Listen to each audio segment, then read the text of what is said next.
চলো একটু রান্না করা যাক। তোমরা কি ভাবলে সোনুর জন্মদিনের পর্ব শেষ হয়ে গেছে? না গো না, এখনো শেষ হয়নি। কালকের ভিডিওতে তোমরা দেখলেই যে কেক কাটাকাটি হলো, এটা তার পরের দিন। এখন হচ্ছে সোনুর জন্মদিনের খাওয়ার আয়োজন।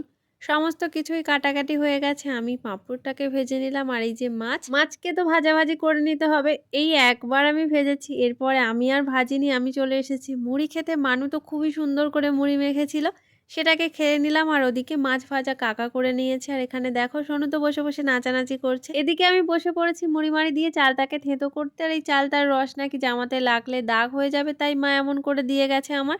আর এদিকে তার মধ্যে চলে এসেছিল একটা ফোন, কারণ একটা পার্সেল আসার কথা ছিল, সেটা নিয়ে আবারও থেঁতো করছি। আর এদিকে হচ্ছে চিকেন কষা, আর কষা মাংস খেতে তো খুবই ভালো লাগে, তাই সেটাও দেখো নিয়ে বসে পড়েছি।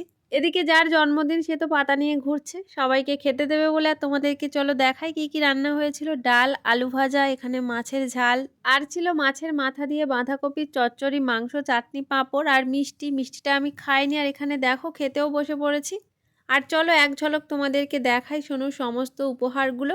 তো চলো তোমরা দেখে নাও। আর আজকের ভিডিওটা আমি এখানেই শেষ করছি। ভিডিওটা তোমাদের কেমন লাগলো সেটা তোমরা জানিও। শুধুমাত্র এই ভিডিওটা না, সোনুর জন্মদিনের সব ভিডিওগুলো তোমাদের কেমন লাগলো, সোনুর জন্মদিনটা তোমাদের কেমন লাগলো সেটা তোমরা অবশ্যই জানিও। আবারও সোনুর জন্মদিন নিয়ে পরের বছর তোমাদের সঙ্গে দেখা হবে। তো চলো আজকের মতো টাটা।